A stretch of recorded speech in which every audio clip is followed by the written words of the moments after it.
예레미야 31장 10절에서 22절. 이방들이여 너희는 여호와의 말씀을 듣고 먼 나라에 전파하여 이르기를 이스라엘을 흩으신 자가 그를 모으시고 목자가 그 양떼에게 행함같이 그를 지키시리로다. 예레미야가 말씀을 선포하고 있는 것이죠. 그런데 하나님 말씀이 이런 말을 하고 있습니다. 오늘 10절에서 색깔이 다른 그것을 보면 복음을 이제 선포하라고 이제 말합니다. 누구에게 복음을 선포하라 그러냐면 이방들에게 주시는 말씀입니다. 이방들이요. 그러니까 이 하나님 믿는 사람 보고 얘기하는 게 아니라 이방 사람들에게 이 말을 이제 들려주고 너희들이 들은 것을 또 다른 사람에게 전파하라 그럽니다. 오늘 이 말씀 전체를 보면은요, 복음을 선포하고 복음으로 인한 기쁨에 대해서 13절에서부터 14절 얘기하고요. 그 다음에 복음은 회복되는 건데 그 회복의 기쁨을 노래하는 것이 기쁜 상태를 19절까지 얘기합니다. 회복하는 것은 어떤 이런 기쁨이 있는가? 그 기뻐하는 모습을 19절까지 얘기하고요. 그리고 아버지에 대한 자식 사랑을 표현하고 있는 것으로 이렇게 크게 구분을 할 수 있는데요. 그 하나씩 보면서 하나님의 은혜를 나누도록 하겠습니다. 복음 선포는 뭐냐면 10절에 하나님 말씀을 먼 섬까지 전파하라 그렇게 얘기합니다. 지금 이 바벨론을 페르시아가 점령을 합니다. 그러니까 이 육지로 이제 걸어 다니죠. 근데 페르시아가 헬라에게 망할 때는 배로 망하게 됩니다. 배가 발달하게 되죠. 근데 전쟁에 사용하는 배 말고는 이제 사람들이 무역하고 이런 때 사용했기 때문에 이때 이제 페르시아가 이제 패권을 잡을 때 벌써 배가 발달하면서 이제 지중해 섬 있는 섬들에게 가는 것이 육지로 가는 것보다 더 빠르고 더 가까웠던 거죠. 배는 하루에 한 번씩 이렇게 출발하지만 이 육지로 가는 것은 이제 걸어서 이제 가게 되기 때문에 오히려 더 빠른 속도로 복음이 전파될 수도 있었던 때였거든요. 그래서 이제 섬에 가 있던 백성들도 불러 모으고 또 육지로 흩어졌던 사람들도 다 불러 모으는데 하나님 백성을 불러 모으는 거죠. 아무나 부르는 게 아니라 하나님 백성만 불러 모으게 됩니다. 그리고 불러 모아가지고는 하나님이 지키시는 거예요. 하나님이 지키신다. 목자가 양떼를 지키는 것처럼 하나님이 딱 지키고 있는 거예요.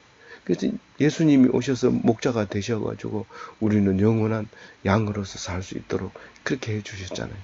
그때 바벨론 포로 끝나고 이 메시지를 전함으로써 그 메시지가 오늘날 우리에게 들려지는 거죠.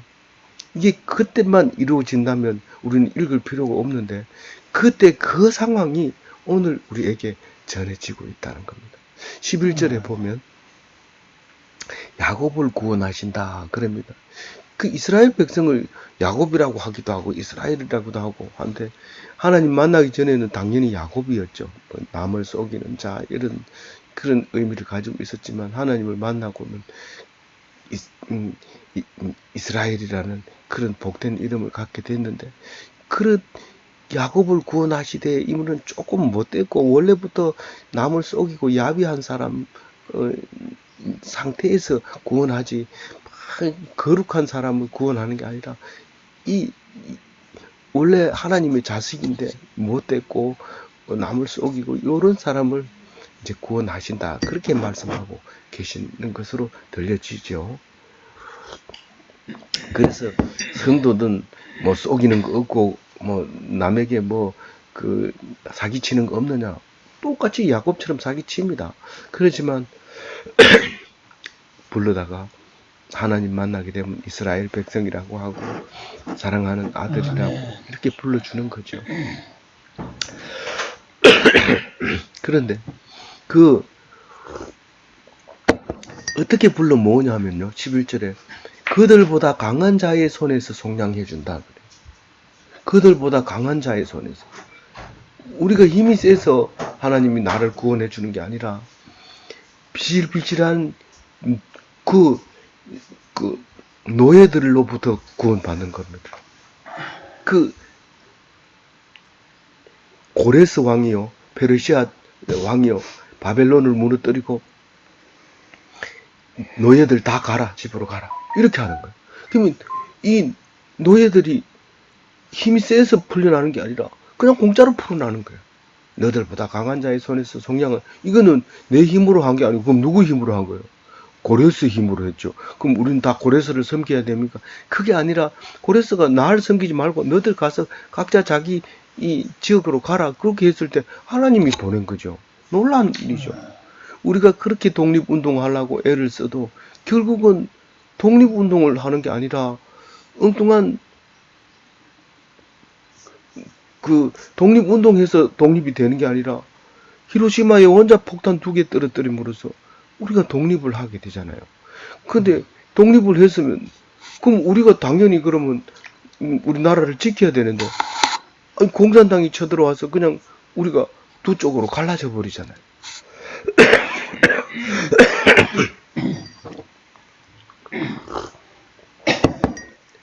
하나님이 하시는 거예요.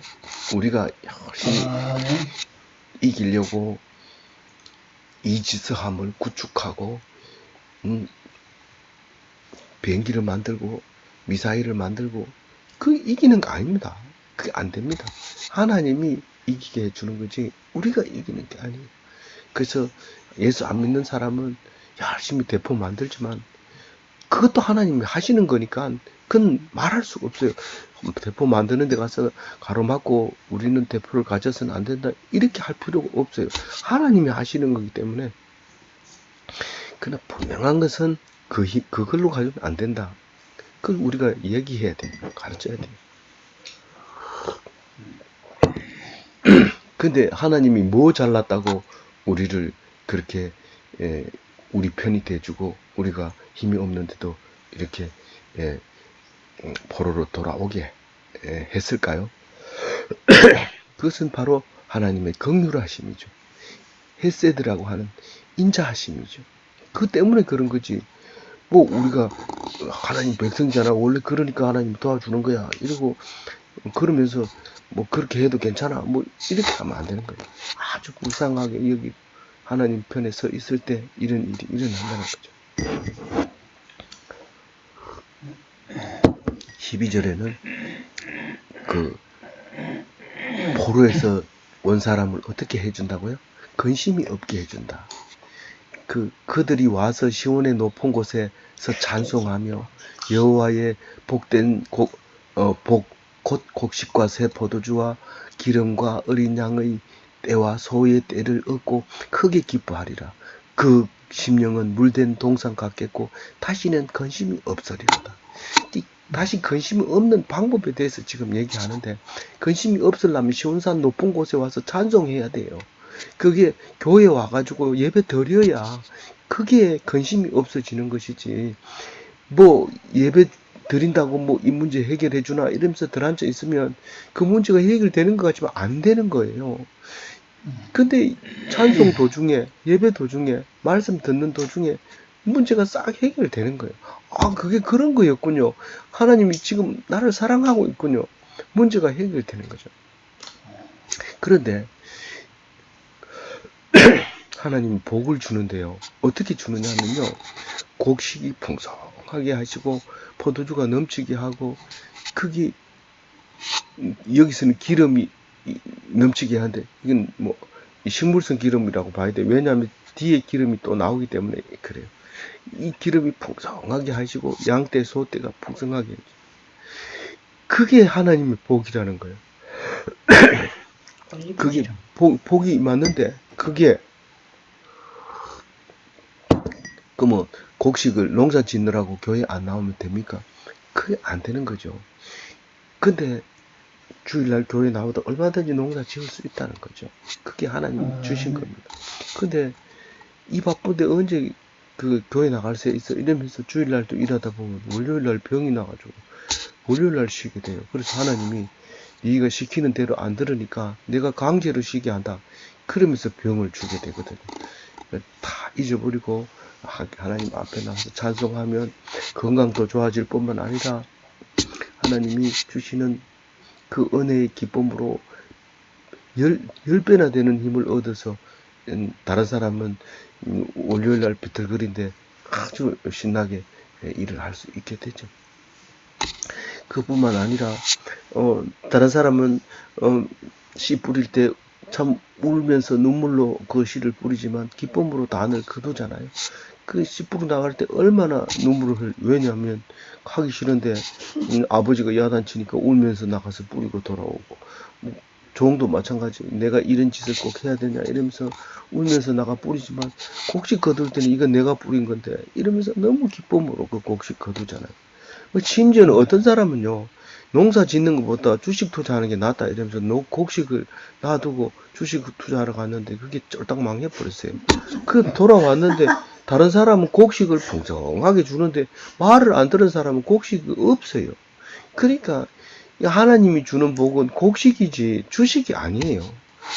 식자가 붙어가 비슷한 것 같지만 달라요. 이 곡식은 풍성하고 주식은 뉴스 잘못 한번 나오면 종이 쪽이 돼버리거든요. 그래서 그런 거 좋아하지 말고 주는 곡식에서 풍성하게 살아야 되는데 그게 하나님이 주는 복이지 주식은 하나님이 주신 복이 아니다. 그거는 사기꾼들이나 거짓말하는 사람들이나 풍성하게 될지 모르지만 하나님 백성은 그게 복이 아니다라고 오늘 말하고 있습니다. 옛날 동양하는 깡통하고 주식하고 비슷하다. 그래서 깡통이란 말을 쓰죠. 그걸 깡통 차기가 일수입니다. 그래서 주식 안 하는 게 좋습니다. 하나님 믿는 사람. 없으면 굶고 있으면 감사하고 그렇게 살아야죠. 욕심내고 주식은요 아무 일도 안 하고 주식 그 거래소에 가서 가만 하루 종일 앉아 있다가 돌아와요. 그리고 얼굴 쳐다보면 주식이 올랐구나. 얼굴 쳐다보고 아유 주식이 내렸구나. 이렇게 집에 앉았어도 그 사람이 오면 다 알 수 있어요. 그 복으로 복받는 기독교인이 되시기 바랍니다. 13절에 13절 같이 읽어봅니다. 그때 처녀는 춤추며 즐거워하겠고 청년과 노인은 함께 즐거워하니 내가 그들의 슬픔을 돌려서 즐겁게 하며 그들의 위로하며 그들의 근심으로부터 기쁨을 얻게 할 것입니다. 그 복음에 대한 기쁨을 어떻게 하느냐? 처녀가 우선 제일 기뻐합니다. 처녀가 밥이 있고 포도주가 있고 소가 있고 양떼가 있으면 제일 기뻐하는 게 처녀입니다. 처녀는 이제 남은 건 시집가는 것밖에 없거든요. 그래 얼마나 기쁘겠어요. 근데 전쟁이 나고 포로가 되고 이러면 시집가는 거 엄두로 못 내고 쎄빠지게 하고 10월 지나면 처녀는 망가져 버리고 이제는 뭐 안 되잖아요. 이 늙은 사람은 뭐 이제 남은 게 죽는 것밖에 없으니까 뭐 그냥 살지만 이 평화가 돌아오면 제일 기쁜 게 처녀입니다. 이 처녀는 기쁘면 그냥 앉아가지고 뭐 좋다 이러고 맛있는 거 먹는 게 아니고 춤을 춥니다. 소고를 들고 춤을 추고 춤사위도 여러 가지로 개발해가지고 뭐 전에는 뭐 엉덩이 흔들더니 이제는 뭐 손을 흔들고 어깨 흔들고 뭐 이렇게 하는 그거를 처녀들이 여러 가지로 해가지고 사람들 정신을 쑥 빼놓습니다. 어떤 사람은 아프리카 같은데 춤추는 거 보면은요 옷도 안 입고 뭐 이래 춤추는 것도 없이 막 엉덩이 흔들고 막 가슴 흔들면서 춤추면 벨리 댄스라나 뭐 이러면서 그 몸뚱아리로 가지고 춤을 춥니다. 그 처녀들이 춤추지 할아버지가 그러면 다 도망가죠. 그 처녀들이 이렇게 춤을 추면서 즐거워하고 소고를 치고 그래 가죠. 그런데 누가 좋아해요? 청년들과 노인들이 함께 즐거워하고 청년들과 노인이 함께 즐거워합니다. 이 청년들은 막 그 처녀를 보면 헷가닥 합니다. 그때 노인들도 그걸 뭐 좋아하는 거죠.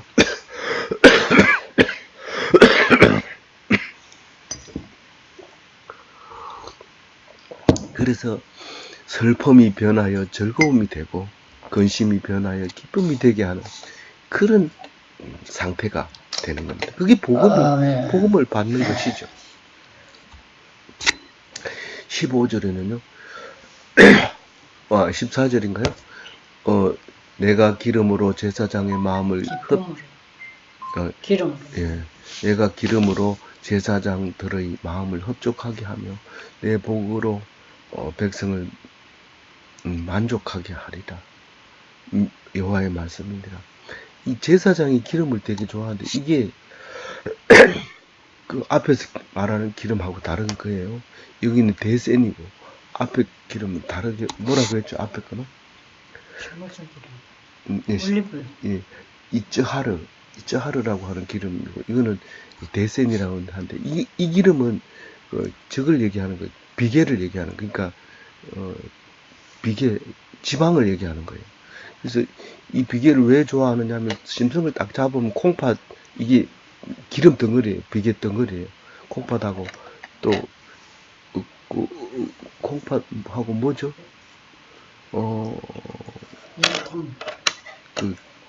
기름치가 묻어 있는 내장에 붙어 있는 거 또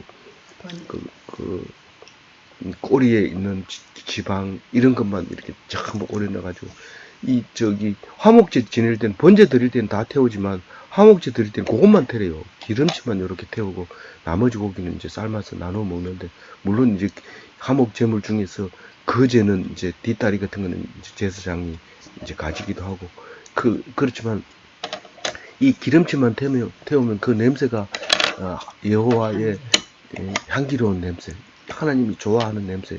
그래서 그 냄새가 멀리서도 나면 사람들이 야 화목제물 드렸다 우리 가자 그러면 그 오는 사람은 전부 다 그 고기를 먹게 되고 그 온 사람들은 다 하나님 앞에서 화목하게 되는 거죠. 그래서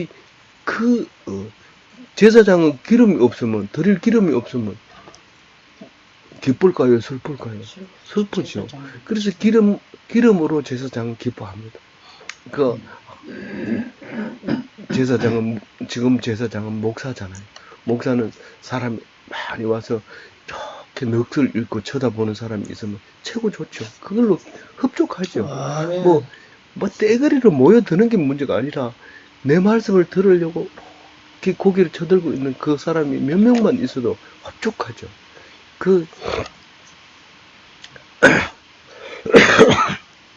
학생들이 어떤 때는 40명도 오지만 어떤 때는 3명 와가지고 이렇게 들을 때도 있습니다. 근데 40명 왔을 때나 3명 왔을 때나 똑같아요. 듣는 사람 숫자는 이렇게 귀담아든 나머지는 휴대폰 보고 뭐 이러고 짜장면 값만 축내고 이러죠. 그러니까 뭐 많이 왔다고 좋아할 것도 없고 적게 왔다고 기분 나빠할 것도 없고 말씀 똑같이 전하는 거. 기름치 태우는 거는 콩팥하고 꼬리하고 그 내장에 붙은 기름 이것만 있으면 돼요. 간에 붙어 있어요 주로 지방이. 그래서 그 간에 붙어 있는 기름치하고 콩팥하고 그래서 사람도 지방이 많이 붙어 있으면 지방간 그 다음에 내장이 많이 있으면 내장 지방 이렇게 비만 이렇게 되고 옆구리에 많이 붙어 있어요. 옆구리에 있는 지방 베둘레헴이라고 하는 이 허리가 많이 나와요. 이게 좀 적게 붙어 있어야. 짐승들은 그런 걸 더 좋아해요. 하나님 제사 드릴 때는 살찐 거를 좋아해요. 사람보다. 사람은 살찌면 등급이 떨어지지만 이 짐승은 살이 찌면 등급이 높아가지고 제사장 되게 좋아해요. 야 이거 기름치가 많이 나온다 이러고. 그래서 고기를 이렇게 꼬리를 이제 기름을 태워가지고 좋아하죠. 근데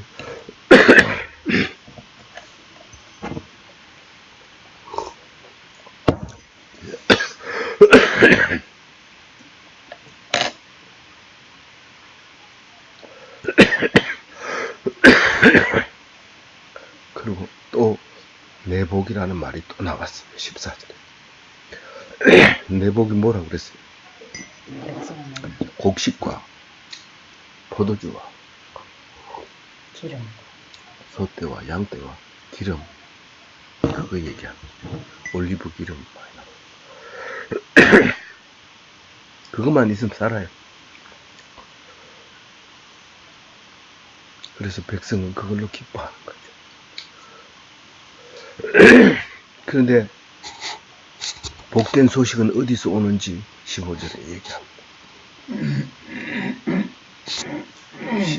15절 말씀은 마태복음에 나오기 때문에 잘 아는 소리예요. 마태복음은 많이 읽어봤지만 예레미야는 잘 안 읽어봤는데 이 예레미야 말을 인용했던 말이에요. 그대로 인용을 했어요. 한번 15절 다시 읽어봅니다. 여호와께서 이와 같이 말씀하십니다. 라마에서 슬퍼하며 통곡하는 소리가 들린 라헬이 그 자식 때문에 애곡하는 것이다. 그가 자식이 없어져서 위로받기를 거절하는도다. 네. 이 라마는 어디냐면 그 베냐민 지파하고 그 에브라임 지파 사이에 있는데, 에브라임도 그 라헬이 낳은 그 누구죠? 요셉의 아들이잖아요. 요셉의 두 아들 중에 에브라임이 장자를 야곱이 뭐 갑자기 에브라임에다가 오른손을 얹고 죽도를 해버리는 거예요. 그 둘째 아들인데도. 근데 그 아들이 그만 장자가 돼버렸는데, 지금 상황에서도 므낫세 이름은 나오지도 않고 에브라임 이름을 자꾸 부르는 거예요. 에브라임과 베냐민은 누구의 아들이다? 그 라헬의 후손이라는 걸 알고 라헬에 대해서 얘기를 합니다.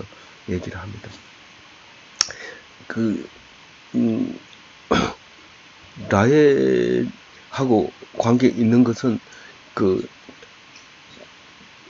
에브라임과 베냐민 때문에 라헬이라는 말을 하게 되는데, 왜 자식 때문에 애곡한다고 하냐 하면은 이 바벨론 마지막 포로, 그러니까 586년도에 이 마지막 포로 3차 포로 잡아갈 때 이제 그 바벨론이 붙들어 갈 때 그 시위 대장이 이름이 느부사라단이거든요.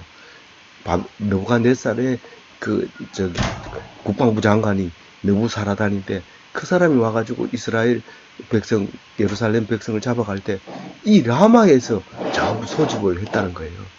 라마에서 소집을 해서 붙들어 갈 때 예레미야도 그때 붙들렸던 거예요.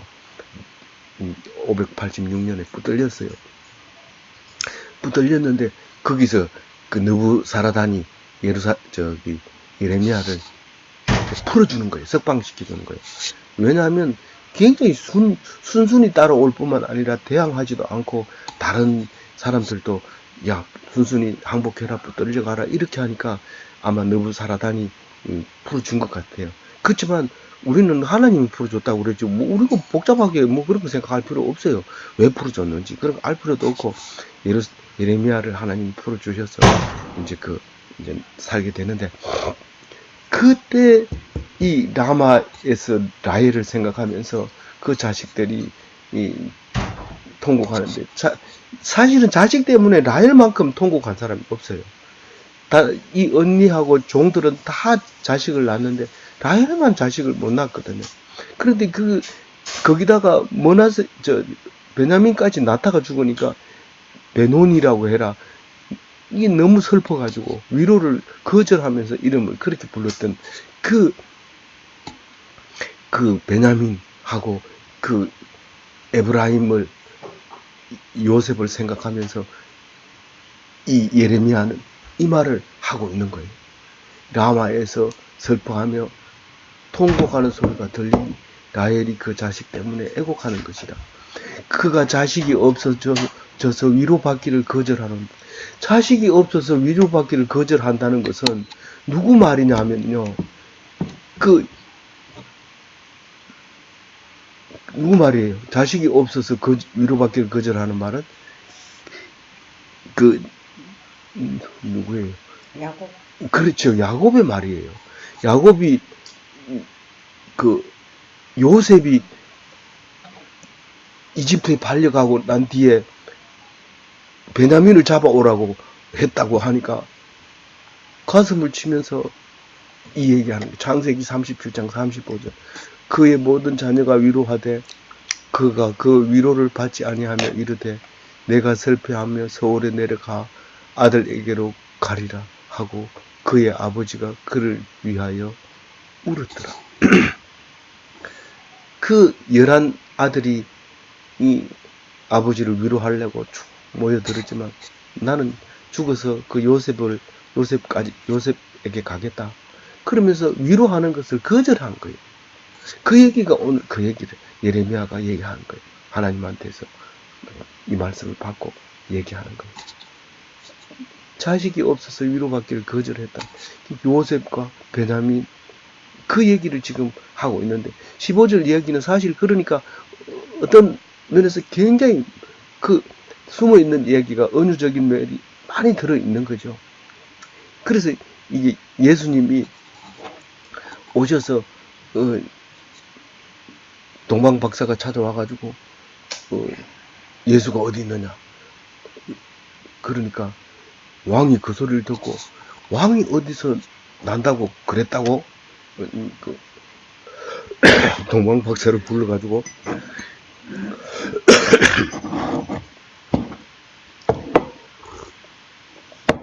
그렇게 야단치니까 그 동방 박사들이 그 여기 예루살렘에서 나는 걸로 점괘가 나타납니다.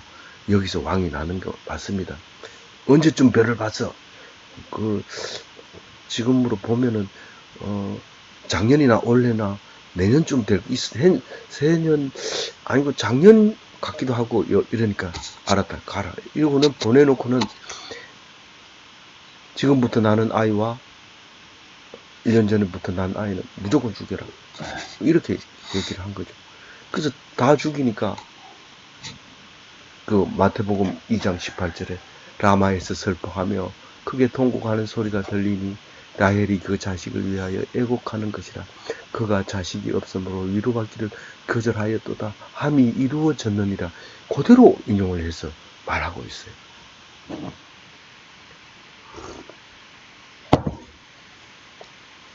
그 자식 때문에 고통당할 때마다 생각날 때마다 15절을 이제 생각하게 되죠. 그래서 예수님이 나는 것 때문에 그 동년배들은 다 죽습니다. 동년배들은 뭐 돌 지나기 전에 싹 죽어버리는 거예요. 그래서 라마는 예루살렘에서 북쪽으로 6km 올라가는 에브라임과 베냐민 집 지경에 있는 곳이고 586년에 엄청난 포로를 거기서 잡아가면서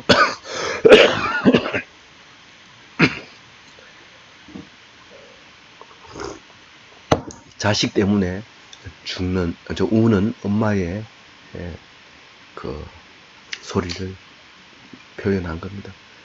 그것을 유별나게 이렇게 자세하게 기록한 것은 예레미야가 거기서 떨려서 풀려났던 그 현장이기 때문에 적나라하게 말할 수 있었던 것이죠. 16절에 얘기합니다. 이 복된 소식이 올 때 이런 슬픈 소리를 이제는 멈춰라.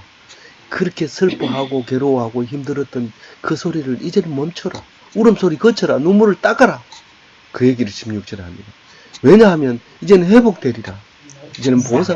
이제는 보상을 받으리라. 이거 싹을 받으리라. 이 말은 무슨 싹이 있어요? 자기들이 뭐 잘했다고 싹 받은 게 있어요. 그렇지만 그 바벨론 포로에서 고난 당하고 70년 동안 착고에 차여 있고 그 견디지 못해 죽은 사람도 있지만 그 대신에 내가 보상해 주겠다. 포로로 돌아오고 17절에는 이제 소망이 있게 될 것이다. 장래에 소망이 있으리라. 자녀들이 이제 돌아오고 이러면 이제 소망이 있게 됩니다. 그 땅으로 돌아오게 18절 한번 읽어주시고. 에브라임이 스스로 탄식함을 내가 분명히 들었노니 주께서 나를 징벌하심에 멍에 익숙하지 못한 송아지 같은 내가 징벌을 받았나이다. 주는 나의 하나님 여호와이시니 나를 이끌어 돌이키소서. 그리하시면 내가 돌아오겠나이다. 이 에브라임은 북이스라엘인데, 그래서 예레미야도 북이스라엘 사람이라고 다 추정하고 있는데, 출신 지역을 얘기하죠. 그래서 북이스라엘이라고 하는데, 에브라임이 단식하는 소리를 들었다면, 우리가 원리적으로, 성경적으로 보면 유다가 망하고 북이스라엘은 150년 전에 망했다 이러면, 사실은 라마에서 포로로 붙들려갈 때 에브라임은 그 전에 훨씬 전에 벌써 다 망해서 다른 사람이 이 사람들을 심어서 사마리아라고 하면 아주 남유다가 상종도 안 하던 그때였는데, 이 예레미야는 끝까지 에브라임에 대해서 슬퍼하는 장면을 이야기합니다. 그러니까 남유다가 이제 포로에서 끝나고 돌아오는데 북이스라엘은 여전히 그때 같이 돌아오는 걸로 이제 단식하고 있는 거죠. 근데 돌아와가지고 회개하는 건 에브라임이 회개하는 소리를 듣게 됩니다. 남유다가 돌아와서 회개하는 소리는 뒤에 나올지 또 안 할지 모르지만 분명히 북이스라엘이 회개하는 소리가 들리는데, 그게 18절에 얘기하고 있습니다. 이 에브라임이 어떻게 통회를 합니까? 회개합니까? 주님이 징벌하심에 징벌을 받았습니다. 그렇게 얘기합니다. 그래서 내가 익숙하지 못한 송아지처럼 그렇게 이 가시채를 이렇게 만들어 놓으면, 그게 딴 데를 못 가게 하면, 이 가시채가 못 가게 하려고 가시채를 이렇게 만들어 놓고 걸로 가면 이게 못 갑니다. 근데 그게 싫어서 발로 차니까 발에 피가 막 흐릅니다. 이게 멍에를 한 번도 매보지 못한, 이게 익숙하지 못한 송아지가 합니다. 발길질 하지 말고 가야죠. 그 가시가 있으면 걸로 가지 말아야죠. 그래야 자기가 살 길이죠. 근데 송아지는 그게 자꾸 거슬리니까 없애버리려고 발을 자꾸 찹니다. 그럼 자기가 점점 상처가 나서 피가 흐르게 되죠. 그 순종을 못했다는 겁니다. 에브라임이 포로로 끌려가서 자꾸 대들고 이러다가 불에 타 죽고, 그냥 타 죽는 게 아니고 화형을 시켜서 죽이고, 그런 일을 에브라임이 했다는 것을 회개하는 겁니다. 내가 익숙했으면 그나마 이 멍에를 매서도 견뎌냈을 텐데, 이 익숙하지 못해 놓으니까 그것을 대들다가 많이 죽었습니다. 그리고 회개하고 뭐라고 기도하느냐 하면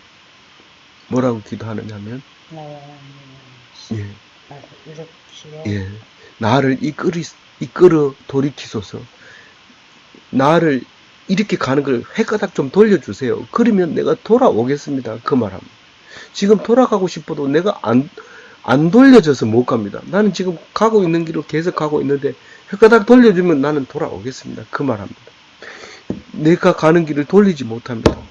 어떤 사람은 그 길이 잘못된 줄 알고 돌아오지 못하고 계속 갑니다.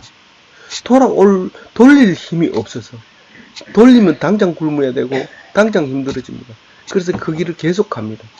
근데 하나님이 갑자기 그 일을 팍 망가뜨려 버리면, 어쩔 수 없이 돌아서 버리면, 그게 이제 선한 길로 돌아올 수 있는 거죠. 그렇게 기도하는 거죠. 엄청난 기도입니다. 사실은 나를 이끌어 돌이키소서. 그리하시면 내가 돌아오겠나이다. 이렇게 해야지. 내가 돌아가려 해도 힘들어요. 물론 비슷한 말입니다. 이게 비슷한 말입니다. 그래도 기도를 안 합니다. 내가 지금 이거 안 하면 안 되는데요. 이렇게 하지 말고 하나님께 돌이키소서.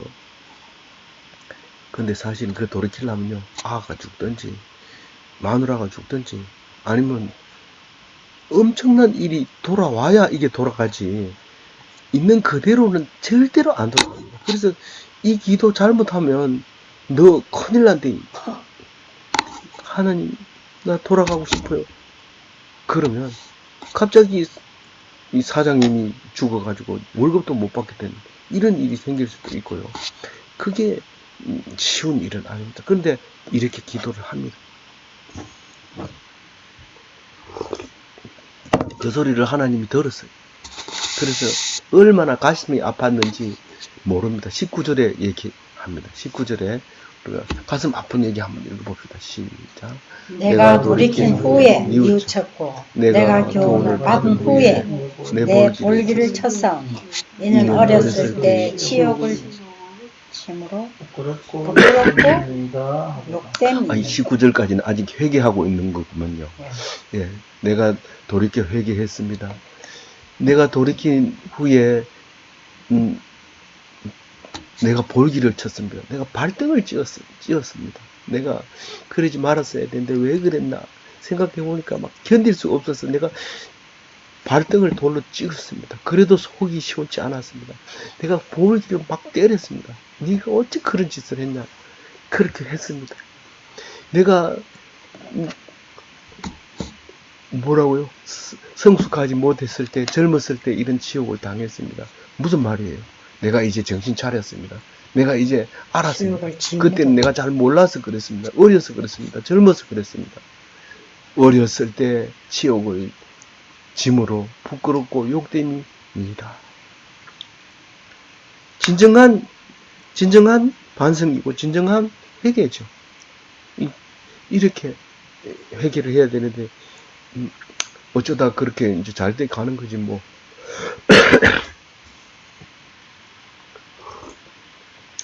어쩌다가 하나님이 하시는 겁니다. 우연히가 하나님이 하시는 겁니다. 우리가 용어를 사용해도 우리는 기독교는 용어를 재수 없는 게 아니라 하나님이 야단치는 겁니다. 그래서 기분 나빠하면 재수 없는 거고 좀 잘못됐는데도 기분 안 나빠하면 그건 하나님이 하시는 거고. 그래서 우리는 용어를 쓸 때도 사람들을 세상 사람들하고 좀 다르게 써야 되는 건데 그것도 잘 안 되죠. 용서해 주시기 바랍니다.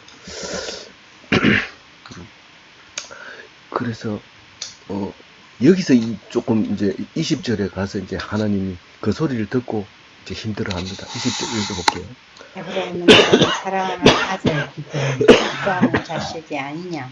내가 그를 책망하여 말할 때마다 깊이 생각하노라. 그러므로 그를 위하여 내 창자가 들끓으니 내가 반드시 그를 불쌍히 여기리라. 여호와의 말씀입니다. 바벨론 포로 갈 때 좀 이 말씀 해주시지. 다 끝나고 나서 이 말씀 해주면 어떻습니까? 사실은 이게 이 성경은 들려가기 전에 이 말씀을 전했다고 얘기합니다. 예레미야는 포로로 가기 전에 이 말을 한 거예요. 그런데 들리지 않았어요. 갔다 와서 생각해 보니까 이 말을 했던 거예요. 그래서 이 말을 쓰는 거예요. 그래서 우리는 그것을 보고 이렇게 하는데도 우리 귀에 안 들린다. 지금 우리 보고 하는 말이 안 들린다. 얘기했는데도 안 들린다는 거예요. 나중에 끝에 가서 그 종말에 가서야 비로소 그게 들릴 거다. 그 얘기를 하고 있는 거예요. 그래서 우리는 조금이라도 들으려고 조금만 더 가까이 들으려고 맨날 공부하는 거예요. 성경 데려다 놓고 하나님 진짜 이 말 맞습니까? 그렇게 물어봅니다.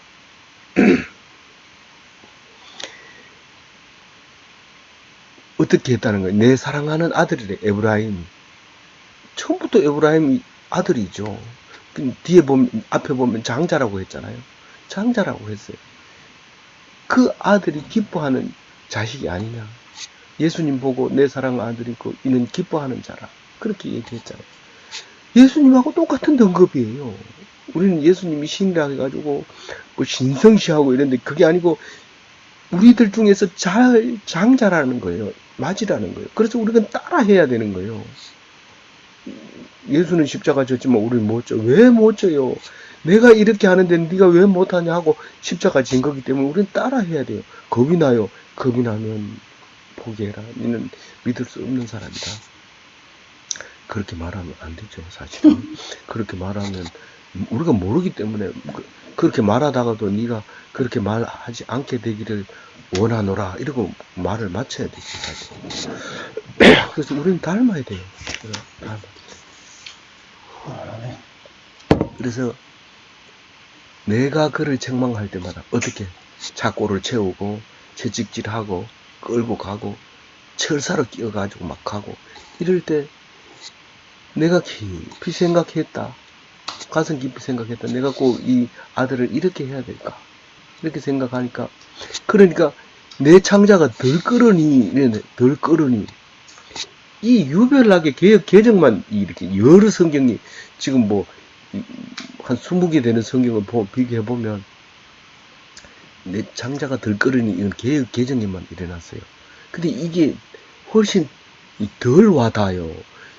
왜 그랬는지는 이유는 알 수 없지만 이게 무슨 말이냐면 이 마음이 괴로워 이런 말이 다른 새 번역에도 그렇게 돼 있어요. 다른 번역에도 많이 그렇게 돼 있어요. 마음이 괴롭다고 얘기를 해놨어요. 그래서 자식이 그런데 괴롭지 않을 리가 없어요. 내가 몇 대 맞을래? 이래가 5대 때리기로 했는데 참 한 대 딱 때릴 때는 자기 제정신으로 안 때리는데 피가 터지는 거 보면서 3대, 4대, 5대는 참 때리기 어렵더라고. 막 울고 넘어지는데 그 5대 다 못 때리죠. 앞으로 안 그럴 거지. 예, 그러면 용서해 주는 거죠. 5대 다 안 때리면. 지금 그렇게 괴로웠다는 거예요, 아버지가. 그리고 회개하는 거 보니까 더 못 때리겠다는 거예요. 지금 그래서 괴롭다는 거예요. 21절에 그 회개한 그 아들을 뭐라고 부르냐면 처녀라고 불러요. 처녀라고 부르면서 돌아오라고 그래요. 돌아오라. 이제 내한테 돌아와라. 같이 읽어볼게요. 21절. 처녀 이스라엘아, 너의 이정표를 세우며 너의 표발을 만들고 큰 길 곧 내가 전에 가던 길을 마음에 두라. 돌아오라. 내 성읍들로 돌아오라. 돌아오는데 곧 돌아오라는 거야. 바로 돌아오라는 거야. 뭐 여기저기 살피고 저 가보고 안 되고 저 가보고 안 되고 그래서 돌아오지 말고 곧바로 돌아오라. 네 이정표를 세워라. 이정표 세워. 어떻게 이정표 세워? 성경 보는 거예요. 어떻게 가는 게 하나님 편에 가까이 가는지. 그 용하다는 데 가서 물어보고 길이 어디 있냐 이렇게 물어보지 말고 성경을 보면 이정표가 딱 나와 있어요. 몇 메타 가면 예루살렘이고 몇 메타 가면 사마리아고 다 있어요. 그리고 그걸 세우라고요. 이 말씀을 전파하라는 거예요. 그리고 표말을 만들어 붙이고 동쪽 50km 예루살렘 이렇게 써붙이라는 거예요. 그리고 네가 가던 길을 마음에 두라. 네가 바벨론으로 가던 길을 생각해봐. 그때 정신이 혼미해가지고 잘 모르겠어요. 그래도 생각해서 더듬어서 그 거꾸로 오면 돼. 딴 데 저기 저 터키로 가고 뭐 이렇게 가지 말고 똑바로 와. 똑바로. 이제 그 얘기하는 거예요. 곧바로 오라. 오라 그러면 저기 아버지 장사 치르고요. 우리 아들 장가 보내고요. 또 이 급한 일 좀 치르고 올게요. 이 주식이 얼마나 올랐는지 보고 다음 주에는 꼭 갈게요. 이거 안 되는 거예요. 곧바로 와라. 곧바로. 왜 처녀라고 했다고요? 이제는 깨끗해졌다. 복역을 마치고 순결해졌다. 처녀 이러면은 순결 이게 이제 대표거든요. 처녀가 순결을 이루면 그 처녀라고 말 안 하죠. 그 처녀는 순결 이걸 이제 처녀라고 하는데 너희들은 이제 복역의 때가 끝났다. 네가 할 일은 다 끝났다. 그러니까 돌아오라. 곧바로 돌아와라. 이제 그 얘기를 하고 있습니다. 22절에 새 일을 창조하겠다. 너희들이 생각 못했던 거 기똥찬 새 일을 내가 새 일을 어떻게 했다고요? 22절. 창조. 예, 새 일을 세상에 창조했다. 새 일을 만들었다. 이건 나만이 할 수 있는 거고 내가 했다. 같이 읽어볼게요. 반역한 딸아, 내가 어느 때까지 방황하겠느냐? 여호와가 새 일을 세상에 창조하였나니 곧 여자가 남자를 둘러싸리라.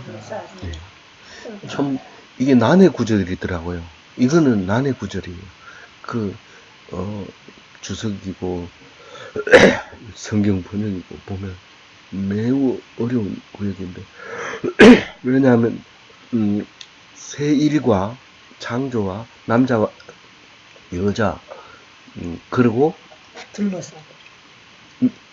요런 단어 때문에 그런데 이 반역한 딸은 결국은 처녀가 됐지만 나를 이제 반역해서 갔던 그 딸이 돌아오는 거잖아요. 그래서 이제 방황하지 말고 곧바로 오라는 거죠. 어느 때까지 방황하겠느냐. 여호와가 새 일을 창조한다. 이 새 일이라는 단어는 이사야서에 이제 4번 나오고 여기 나오고 그 앞에 거는 이거하고 조금 다르게 나오기니까 이건 다른 거고, 이사야에서 말하는 새 일은 결국은 보라 내가 새 일을 광야에 그걸 내고 이렇게 하는 말이 나오는데, 그게 결국 예수님 오는 것을 예정하는 거거든요. 그래서 학자들은, 신학자들은 다 새 일은 예수님이 처녀가 잉태하여 아들을 낳는 것을 새일 창조의 징조로 이렇게 표현을 한다라고 얘기를 하는데, 이걸 가지고 근거가 어디 있느냐 이렇게 물으면 아주 곤란한 문제가 생깁니다. 어쨌든 읽었을 때 그 느낌이 딱 온다든가 그런 느낌이 오면 그 의견도 들어줘야 되는 거죠. 그리고 특히 난해 구절일 때는 함부로 극단적으로 하면 안 되지만 그 이야기를 들어줘야 됩니다.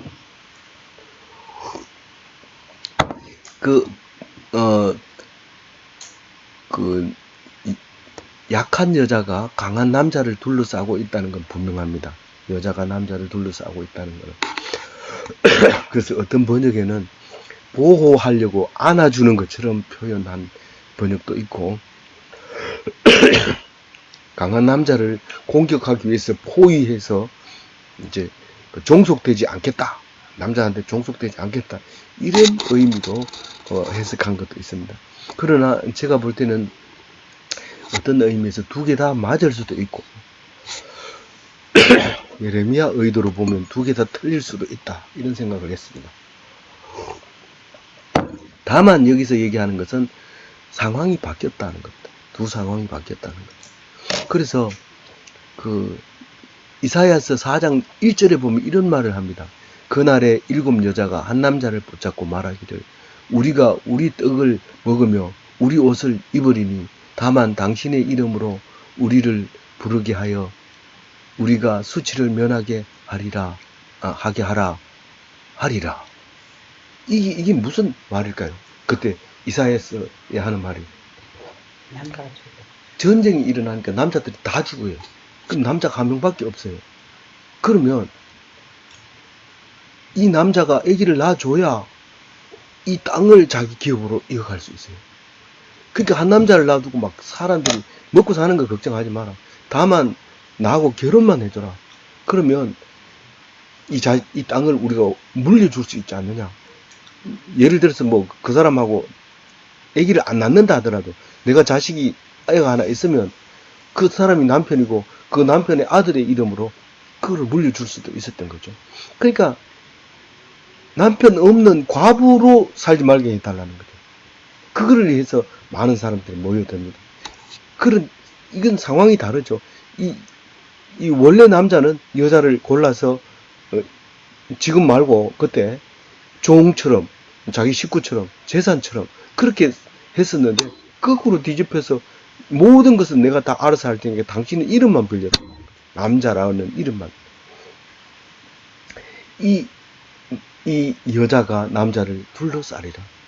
남자는 없기 때문에 보호도 해야 되지만 그 중에 남자가 있어야 또 되기 때문에 모든 것은 여자가 하되 남자가 힘을 못 쓰는. 그리고 돌아오는 사람들이 어떤 사람들이 돌아온다 했어요? 아이 뵌 자, 아이 낳을 때 다 된 자, 제대로 걷지 못한 자, 장애인들, 눈 먼 자, 이런 사람들이 돌아온다고 그랬어요.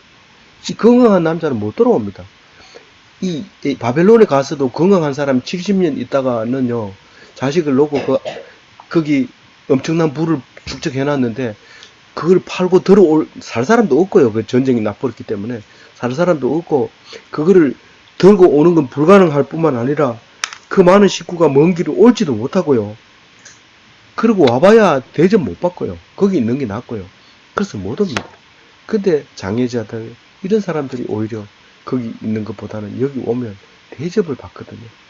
우리 복지사회가 장애자가 왕이 있고 정부가 있어야 복지를 받지. 왕이 없고 대통령이 없고 나라가 무너지면 장애자가 제일 먼저 죽습니다. 뭐 먹을 게 없으니까요. 그래서 나라를 찾아오게 되는데 여자들도 그렇게 해서 오게 되고 그 법에 입각해서 남자들을 둘러싸고 있는 모습을 볼 수 있습니다. 그래서 나중에는 이제 뭐 이건 예수님께서 그 남자 없이 태어날 뿐만 아니라 누가복음에서 족보에는 아예 그 왕족으로 족보를 쓰지 않고 이제 다른 이름을 씁니다. 그래서 그거를 많은 사람들이 그 어머니 외갓집 족보다, 어머니 족보다, 마리아의 족보다 이렇게 이제 얘기를 합니다. 그 족보에 나온 이름이 없기 때문에 성경 속에서는 그것을 판단 못 합니다. 그러나 그렇게 말하는 사람은 유대인이 가지고 있는 전승이나 유대인이 가지고 있는 자료를 가지고 그렇게 말하겠죠.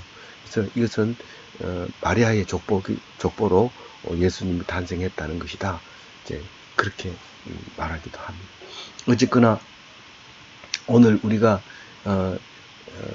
그날이 오면 우리 마라나타라고 기다리는 그날 해산의 날이죠. 우리가 고통당하고 있는 그 해산의 날 그날에 오게 되면은 현재 상황하고 전혀 바뀐다. 높은 사람이 낮은 사람이 되고 낮은 사람은 높은 사람이 되고 미워하던 사람은 나를 미워하게 되고 그렇게 된다.